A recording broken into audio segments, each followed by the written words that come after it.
La Baraque à Livres est très heureuse de recevoir aujourd'hui Sylvain Tesson. Bonjour. Qui vient nous parler de son dernier ouvrage, La Panthère des Neiges, paru aux éditions Gallimard, et qui vient d'obtenir le prix Renaudot, ce qui est entièrement mérité, parce que le livre est excellent. Eh bien, nous allons essayer de présenter ce livre et d'en parler avec l'auteur. Alors, le sujet du livre est simple. Il s'agit en fait d'une campagne photographique pour chercher un animal presque disparu, très difficile à saisir, la panthère des neiges, qui est au Tibet. Et donc vous allez en expédition avec Vincent Munier, qui est le photographe, et qui est accompagné de Léo, le philosophe Léo, et de Marie, sa compagne.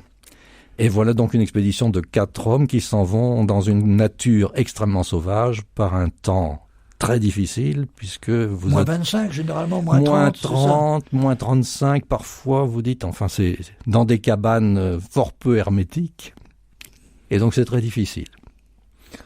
Oui, enfin c'est frais. C'est frais. Voilà. Frais et sec. Sec. Donc c'est un froid qui est plus supportable que c'est plus facile. L'humidité. Quand c'est sec, c'est bon. Et voilà, et je vous remercie d'avoir cité Vincent Munier, car c'est lui l'artisan de ce que vous avez appelé une campagne photographique, et qui est un très bon intitulé. C'est à sa proposition et à son invitation que je suis parti au Tibet. Et vous avez accepté tout de suite, vous vous êtes dit, voilà une belle aventure, on va découvrir ça. Bien que vous ne soyez pas le spécialiste de l'affût et de l'immobilité, plutôt au contraire le spécialiste du mouvement, du remue-ménage, de l'agitation, de la découverte rapide. Et vous dites que vous avez en fait, grâce à Munier, appris à arrêter, s'installer, ne plus bouger, essayer de se taire, ce qui, pour vous, paraît-il, est très difficile. Vous avez plutôt tendance au bavardage. Alors on voit très bien, il y a des scènes différentes où vous essayez de parler, mais vos compagnons n'embrayent pas facilement. Ils sont plutôt adeptes du silence. Mutique. Oui, c'est-à-dire, moi j'ai passé ma vie, depuis que j'ai 20 ans, à voyager. Chaque année, je fais de grands voyages qui ensuite donnent lieu à des livres, à des récits. Je vais chercher mon inspiration et mon matériau davantage dans les situations que je rencontre que dans mon imagination. Je n'invente rien, je me contente d'observer, mais tout cela m'a obligé à organiser ma vie autour du principe du voyage. Ouais. Je considère que c'est le mouvement qui m'apportera les sujets de mes écritures. Et puis voilà que soudain, grâce à ce photographe Vincent Munier, dont j'admirais depuis très longtemps le travail, car c'est un photographe animalier vraiment hors pair, c'est un artiste dont la réputation d'ailleurs dépasse largement les frontières de la France, et il a été salué par tous les plus grands artistes du monde entier. Et voilà qu'il me propose de partir à la rencontre de la panthère et des autres animaux qui se déploient sur le plateau du Tibet, mais ce qui implique de revoir complètement mon organisation de vie et de voyageur, puisque pour espérer pouvoir apercevoir une panthère, il faut rester immobile. Voilà, il faut rester immobile et se taire le plus possible, surtout quand on est trop près d'un coin où elle pourrait paraître. Alors, vous nous emmenez donc au Tibet, et puis vous nous faites découvrir les animaux du Tibet. Alors, il y a cette panthère des neiges, qui est l'animal emblématique du récit, mais il y a aussi les loups. Et Munier chante avec les loups. Et il y a une scène extraordinaire où il chante, il parle avec le loup, et il sait ce que le loup lui répond. C'est extraordinaire. Oui, vous avez raison de préciser qu'il n'y a pas que la panthère. La panthère, c'est l'animal qui couronne toute la chaîne alimentaire de la haute altitude au Tibet, mais elle a des concurrents, elle n'a pas de prédateurs, elle est souveraine, elle règne sur son empire. Voilà. Enfin, son prédateur, c'est l'homme, mais l'homme est le prédateur de toutes choses, y compris de lui-même. Mais la panthère règne sur la chaîne alimentaire, qui est constituée d'autres carnassiers, le lynx, l'ours et le chat sauvage et le loup, comme vous venez de le signaler. Et puis ensuite, il faut les bien herbivores. Voilà, c'est ça. Il faut bien que ces carnassiers aient quelque chose à se mettre sous la dent, si je puis dire. Alors il y a toute la panoplie des herbivores qui se distribuent le long des pentes, chacun vivant selon la strate d'altitude que la biologie lui a impartie.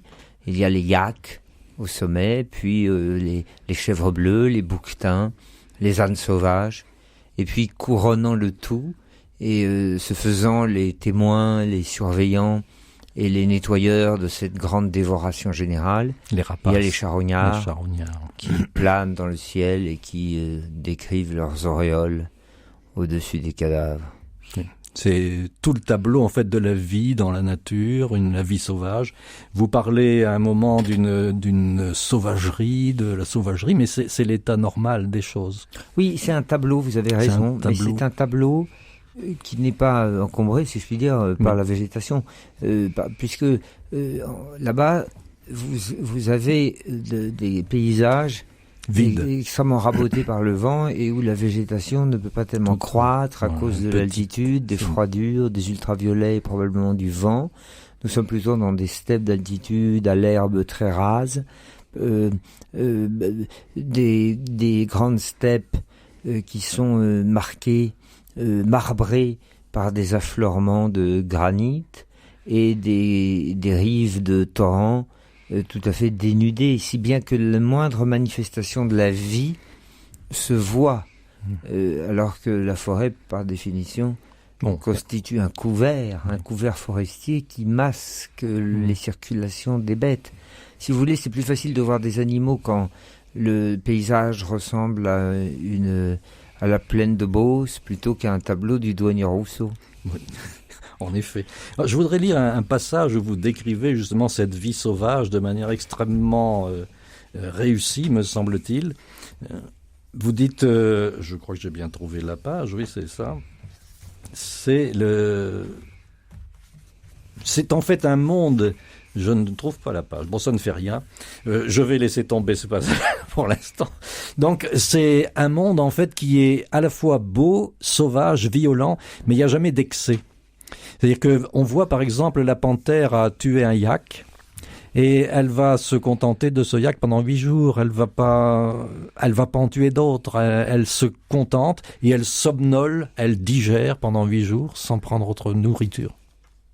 Oui, je suis navré d'asséner des propos très ordinaires, mais c'est le grand principe de la vie des bêtes sur la terre, c'est qu'elles agissent selon leurs nécessités. Leur nécessité, c'est de se nourrir et de se reproduire. Messeur Gaster, comme disait Rabelais. Oui, bien sûr. Il y a une nécessité du maintien des organes de vie en vue de la reproduction. Alors évidemment, on peut réduire ça à un simple besoin de nourriture, et on peut les réduire à des grandes machines stomacales qui n'ont besoin que d'alimentation. Mais au fond, qu'en savons-nous ? Il est vrai que lorsque l'on voit les bêtes sous le soleil, se réveiller d'une grande sieste, s'étirer, planer dans le ciel, ramper sur le sol, il y a un moment, je pense qu'il faut les considérer avec beaucoup de modestie, en se disant que nous ne savons pas très bien ce qui appartient à la part de jouissance d'être en vie dans leur occupation du monde.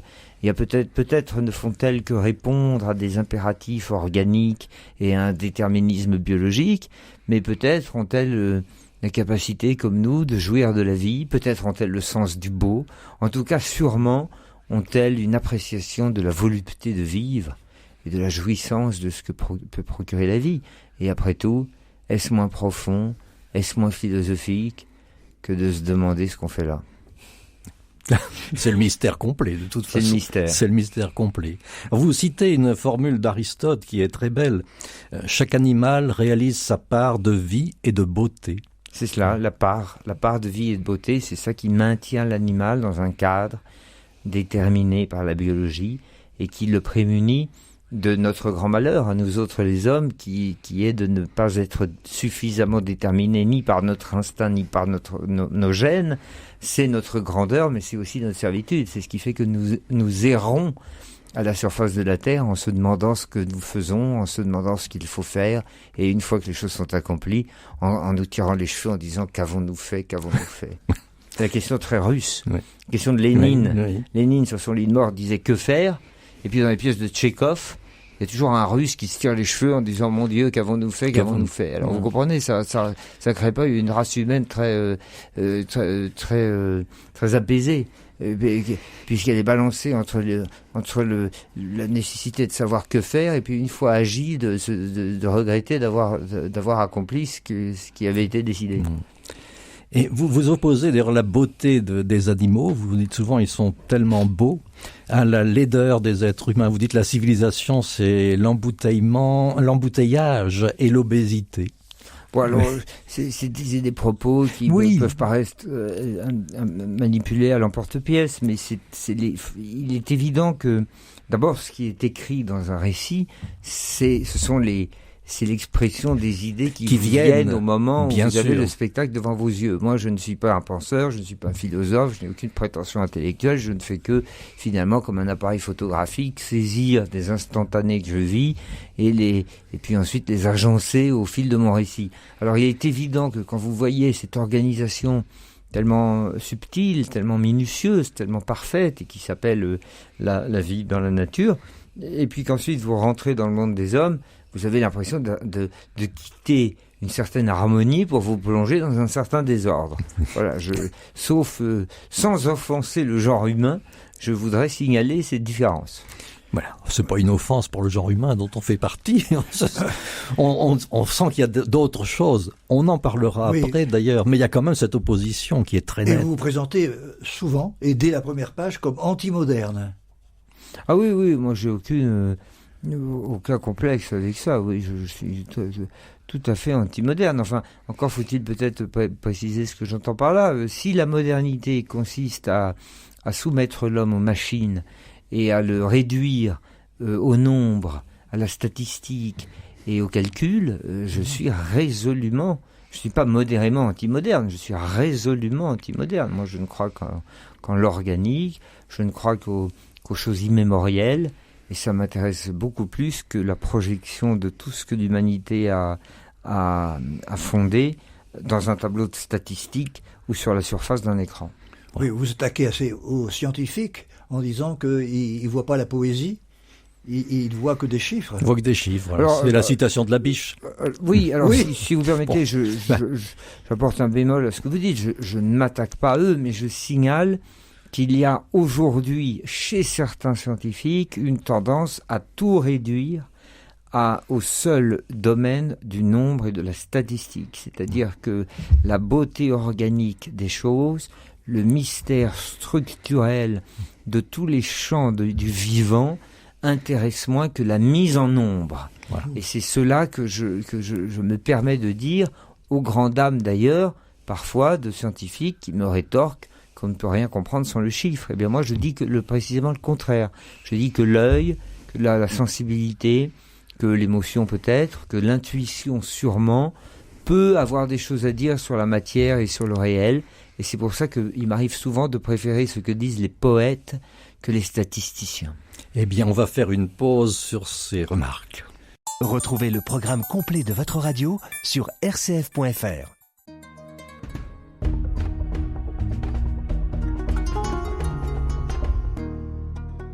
Nous sommes toujours dans la baraque à livres avec Sylvain Tesson et nous parlons de sa quête de la Panthère des Neiges dans un récit magnifique paru aux éditions Gallimard et qui vient d'obtenir le prix Renaudot. Nous continuons notre évocation, nous avons parlé de cette aventure, nous avons mis en place les personnages, nous avons parlé évidemment aussi du cadre dans lequel se déroule cette aventure, cadre magnifique, sauvage, splendide mais très dépouillé, très froid également, puisque vous en parlez souvent de ce froid qui est difficile à supporter, surtout le matin quand il faut se lever à 3 heures du matin et qu'on est glacé. Et on est arrivé à cette opposition qui est presque automatique, que l'on ne peut que faire entre ce monde magnifique, sauvage, et le monde des hommes qui est en fait souvent désastreux. Alors, bien sûr, on a parlé de la condamnation de ce monde moderne trop porté sur les chiffres, les statistiques et la quantité, disons. On a l'avoir qui s'oppose à l'être selon la vieille formule philosophique. Donc on peut évidemment, vous avez évoqué d'ailleurs cette façon de regarder le monde autrement. Au lieu de compter les choses, on peut essayer de les voir. Et vous parlez beaucoup en fait de la problématique de l'œil. Vous dites souvent que en fait on ne voit que ce qu'on a envie de voir, et on ne voit pas ce qu'on ne connaît pas, ce qu'on ignore, ce qu'on a l'habitude de ne pas voir, en fin de compte. Et là, c'est l'analyse de la photo, là. Bien sûr, mais pas seulement. Pas seulement la photo. C'est le regard de celui qui est à l'affût. Et qui voit, c'est pas un photographe, celui qui est à l'affût automatiquement. Non, après, il photographie. Dans le livre, il y a une photo et la photo est analysée. Hein, bien évidemment, oui. Bien évidemment. Parce que c'est les deux, en fait. C'est à la fois l'œil de celui qui est dans l'affût et l'œil du photographe, ensuite, qui capte. Et là, on a des remarques tout à fait intéressantes sur la capacité à regarder. Nous avons perdu souvent, vous le dites vous-même, moi je passais très vite sur les routes, et je ne voyais pas. Et là, on m'a obligé à m'arrêter, à regarder. Et j'ai fini par voir. Et ce qui est prodigieux, c'est qu'il y a une famille d'éleveurs avec des petits-enfants, des petits Tibétains, et ils voient beaucoup mieux que vous. Ils ont un coup d'œil extraordinaire. Vous avez une belle formule. Vous dites définition du regard artistique, voir les fauves cachés derrière les paravents banals. Oui, vous faites référence à une photographie qui est la seule d'ailleurs que j'ai publié dans mon texte, et qui est une photographie qui a été prise par Vincent Meunier, le photographe, qui m'a invité à le suivre sur le plateau tibétain. Et il avait un jour photographié un faucon qui s'était posé à quelques mètres de lui sur un rocher. Il a photographié ce faucon, c'est un faucon sacre, assez rare, très beau. Il était très content de sa rencontre avec le faucon. Et puis quand il est rentré chez lui plusieurs mois plus tard, et qu'il regarde la photo, il regarde ses photos sur son ordinateur, et il s'aperçoit à sa stupéfaction que derrière le faucon, derrière le rocher, quasiment invisible, mais détectable une fois que vous avez appris à voir, été informé de sa présence, il y a une panthère qui était cachée, dont le visage se confondait complètement au contour du rocher, et qui le regardait sans qu'il s'en aperçût. Ouais. Vous dites d'ailleurs les animaux nous regardent. Oui, c'est ça. Oui. On passe dans des parvis, on passe sur des boulevards, on passe dans des steppes, on passe dans des montagnes, sur des versants, et on est scruté, on est regardé, on ne le sait pas. C'est insoupçonné, il y a des présences qui sont cachées. Mais une fois que vous l'avez compris et que vous l'avez su, ce qui pourrait être frustrant devient au contraire très enthousiasmant, parce que vous dites que vous n'êtes pas seul, et que des bêtes vous suivent du regard et attendent que vous ayez fichu le camp et débarrassé le plancher pour reprendre leur circulation. Et c'est un écho de ce que disait Baudelaire dans Correspondance. Nous sommes regardés par la nature. Oui, c'est ça. La nature est un temple de vivants piliers. Et les vivants piliers, j'allais dire les pierres vivantes, mais ce sont les pierres vivantes de la nature, peut-être. Oui. Les vivants piliers, ce sont les arbres, les bêtes qui sont là, qui circulent, qui nous regardent. Les artistes l'ont très bien compris. Tout à fait.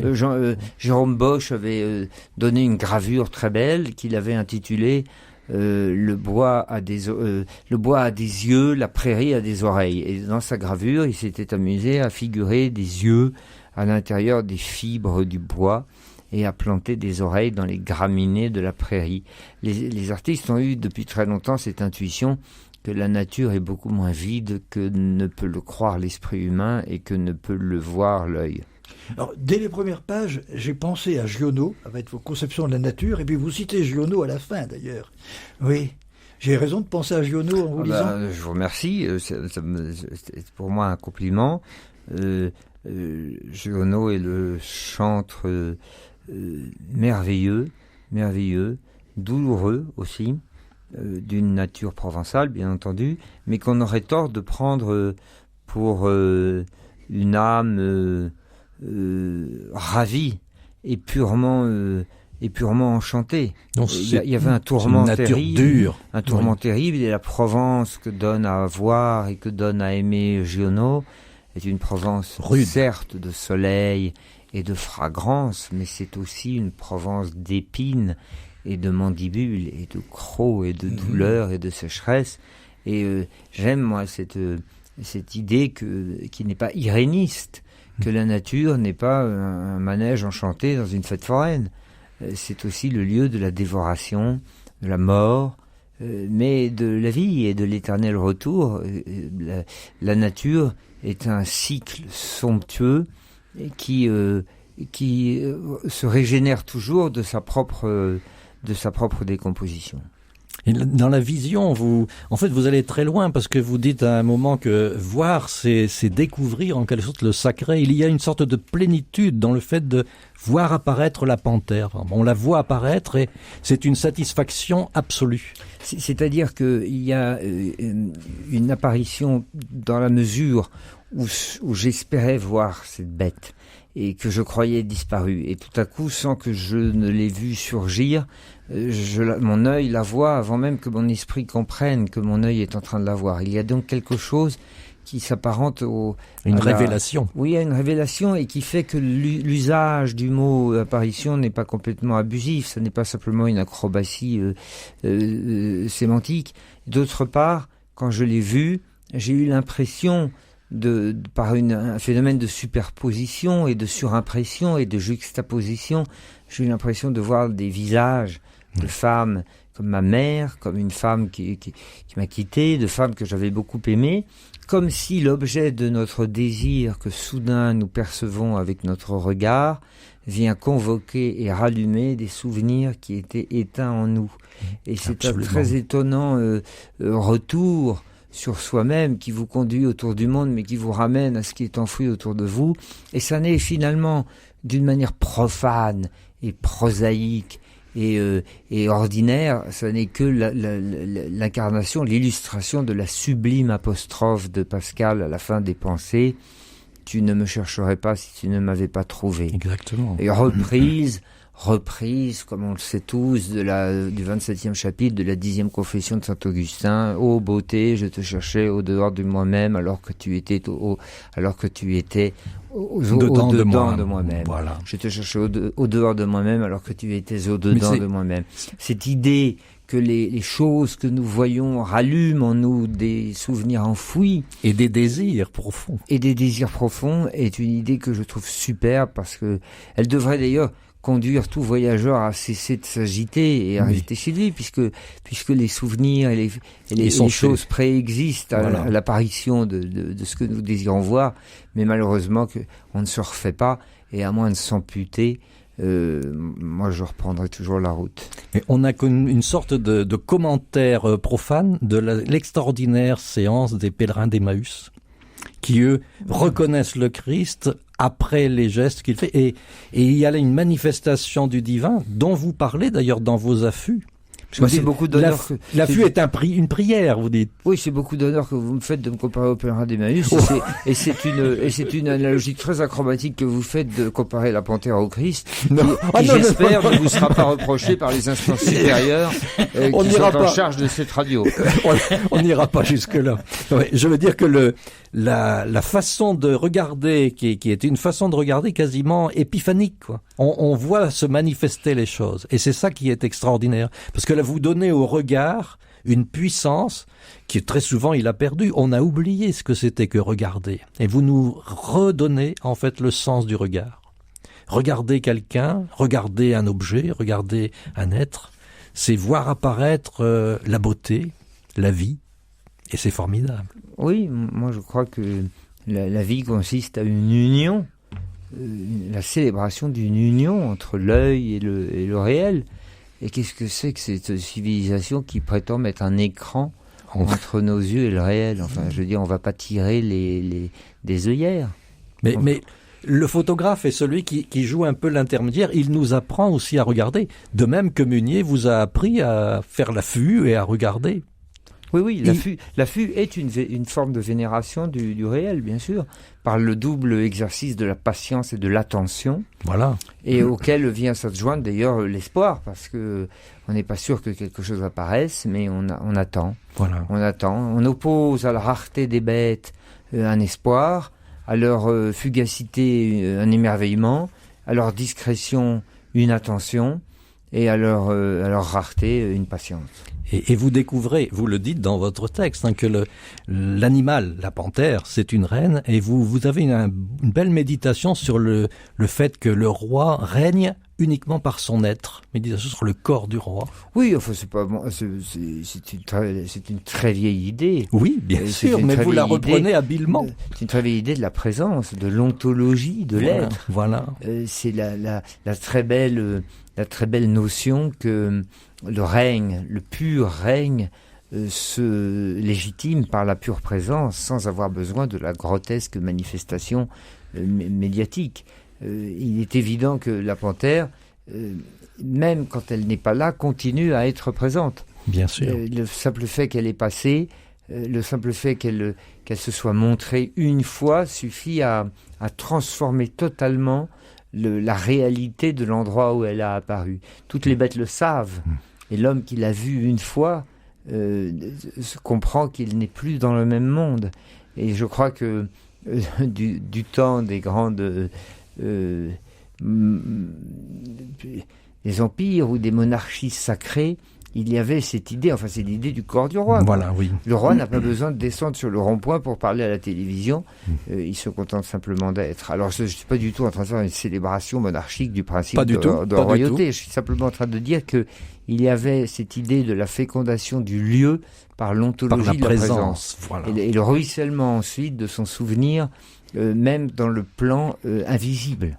Je voudrais pas terminer quand même sans dire à quel point vous avez des trouvailles de style merveilleuses, vous avez un sens de la langue. Oui. Alors je voudrais citer par exemple cette formule qui est au début, le ciel était bleu comme une enclume, qui est merveilleuse parce qu'elle dit à la fois le poids, la couleur, la forme, le froid, tout y est, quoi. Le choix du mot enclume est prodigieux. Et vous avez des trouvailles de ce genre en permanence. Vous êtes un vrai styliste. Mais merci. Oui, moi je voudrais citer le wagon a été occupé par de beaux chevaliers peuls à la triste figure et par un moldovalaque qui s'en prenait à Brahms sur un accordéon. Là c'est un autre style, mais il y a une variation et il y a une richesse de votre style. Merci beaucoup en tout cas, Sylvain Tesson. Merci messieurs.